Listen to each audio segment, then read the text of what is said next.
this name for you. If you come closer, I can whisper in your ear.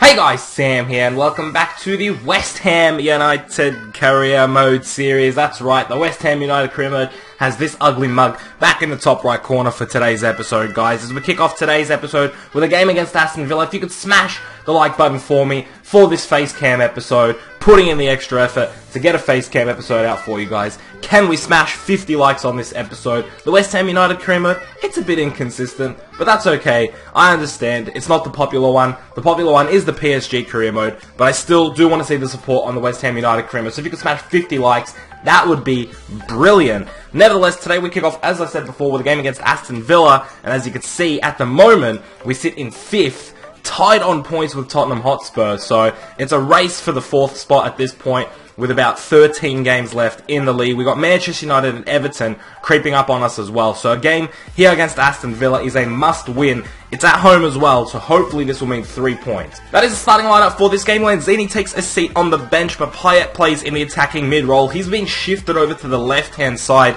recently, if you haven't noticed, from his usual. He was playing right mid, then he got pushed to left mid for Zaha. Now he's playing attacking mid because Lanzini is taking a seat on the bench. Moses gets a start. You got Cresswell, Bono, Reed, and Perez now in the back four with Adrian. You got Sergio Roberto in there as well. So a couple of our new signings really getting their form underway. Zaha's been playing really well. Roberto, despite his form error, I think has been playing really well. And Perez has been exceptional as well. So if we can continue with those three performing well, our new signings are looking really, really good. Let's get into this game against Villa. Fingers crossed. I want to see Zaha score a goal today. Zarate now making a fantastic run. It's him versus Hutton here, 1v1. Gets past him fantastically. He's got a run in from Song there. I see you, Alex Song. Finish that. How did you hit the bar from there? Alexandra Song. Oh no, that's a big mistake. Are you one-on-one? Adrian, thank you for saving that. That was such a bad mistake. Roberto now. He's going to flick it over to Moses. Fantastic ball. Moses doesn't finish it. Lanzini.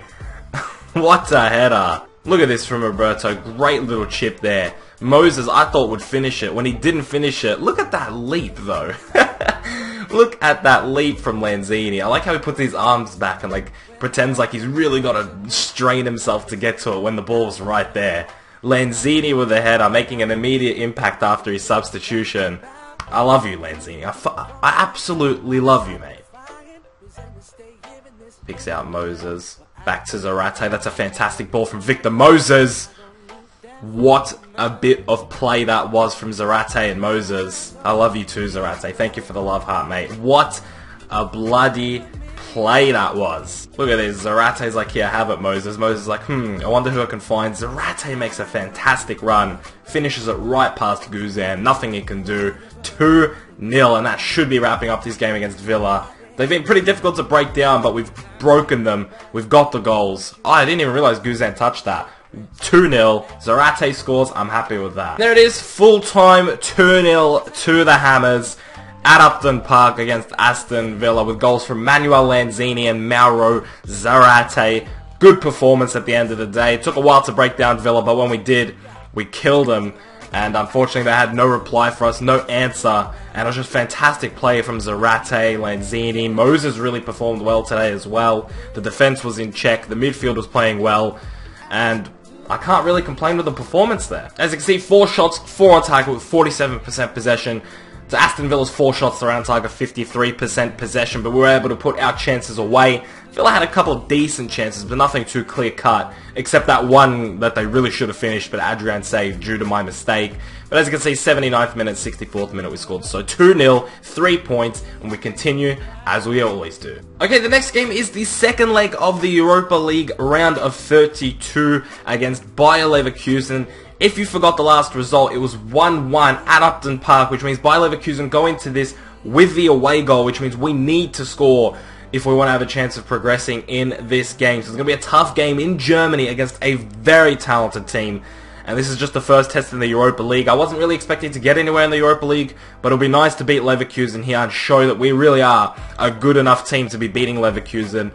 But they are tough, so this will be hard. Okay, there's the starting 11 for this game against Leverkusen. Unfortunately, with a lot of tired legs, The lineup has changed a little bit with Valencia starting up top, Antonio on the left-hand side, Noble and Obiang in central midfield. The back four stays the same despite the energy levels being a little bit low. I don't feel like the defenders used too much of their stamina throughout the game. Maybe Cresswell or Perez might have to get substituted, but I don't know. They should be alright. Zaha on the right-hand side, he's definitely going to need a substitution. But as you can see, look, Payet could not play.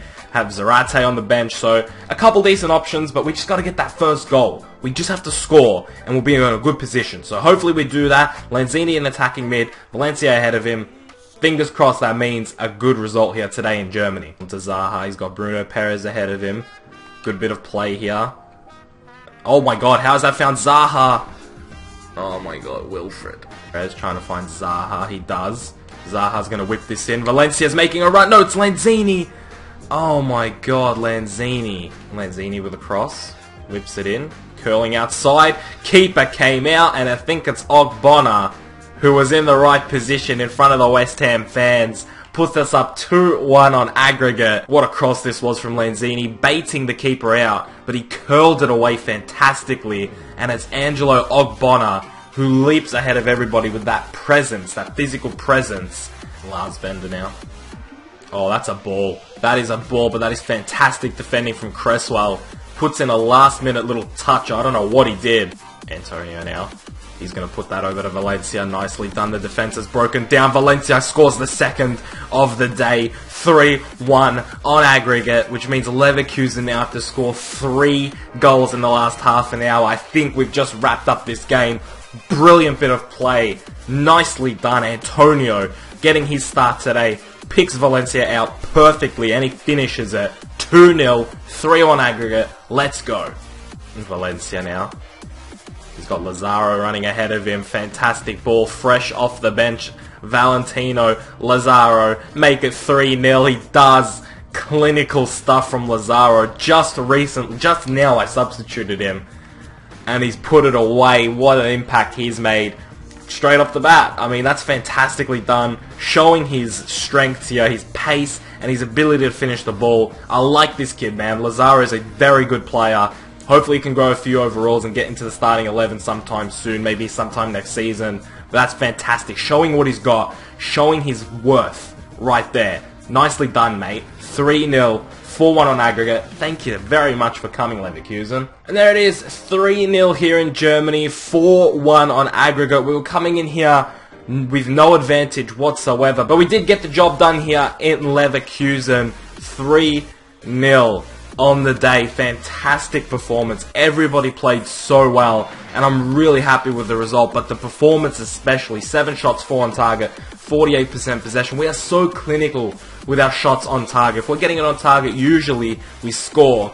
And that's just fantastically done. 3-0 against an extremely talented team in Bayer Leverkusen. So I'm very happy that we're going to make it to the round of 16. I don't know how far we're going to go in the Europa League. I'm just going to cross my fingers and see how far we go. Depends on what teams we come up against, because the Europa League has some pretty decent teams in it. I'd say Leverkusen are one of the better teams in the Europa League, so hopefully this means we can go deep into this competition and challenge for some silverware.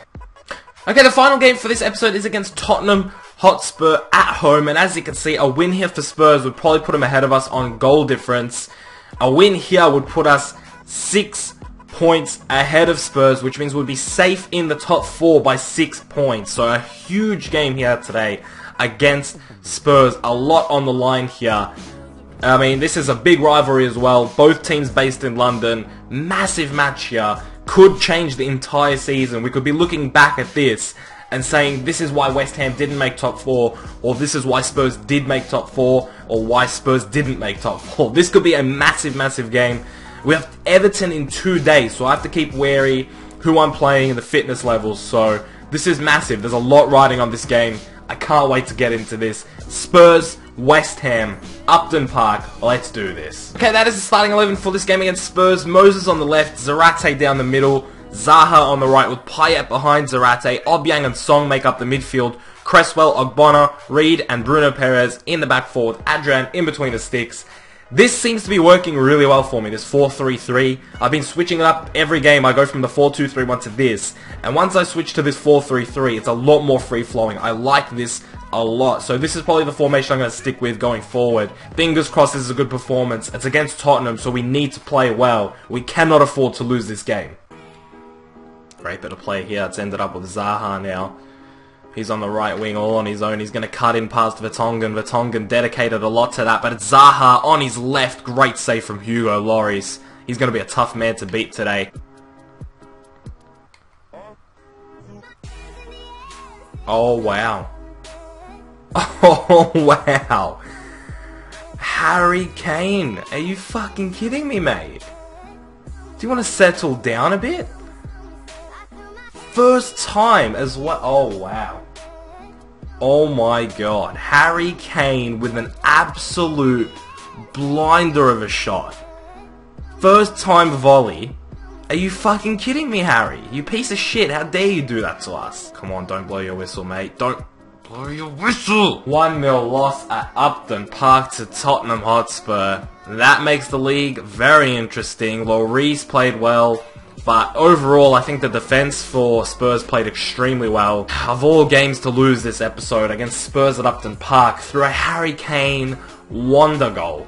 I mean, that's what separated us. One moment of sheer brilliance from Harry Kane. And unfortunately, it is 1-0 defeat for West Ham United. As you can see, quite a boring game. 2 shots, 2 on target for us with 41% possession. 2 shots, 1 on target for Spurs, 59% possession there. 1 shot on target did result in a goal. Our 2 shots, I believe, were both straight at Hugo Lloris, who had a very easy game today indeed. Spurs played efficiently and they played smart. And they ended up getting the 3 points away at Upton Park. So you can only credit them. And it's an unfortunate loss for us. Alright, that'll wrap up today's episode, guys. As you can see, we still stay in 4th position due to a 1 better goal difference than Spurs. But we're both tied on 50 points now. Chelsea on 52. Arsenal and Man City both on 56. So the league is quite tight. But you got a gap of 6 points between Spurs and Manchester United. And Everton, who we play in the next episode. The first game of next episode at Goodison Park. So a win for them there could close the gap between us and them to 3 points. So we're going to play Spurs, who beat us and they closed the gap. And now we play Everton, who have the potential to close the gap again. Very disappointing if we do end up losing to Everton. It's going to be a massive, massive game. But as you can see, just 17 goals conceded in the league. Tied with Arsenal for the best defensive record. But we've only scored 30 in the league, which is like the same as Stoke City. Sunderland have scored more than us, Bournemouth have scored more than us, Newcastle, even Watford, who are in the relegation zone, have scored more than us. And speaking of the relegation zone, you got Swansea City and Leicester City there. My bad, I went to the EuroLeague. You got Swansea and Leicester down there.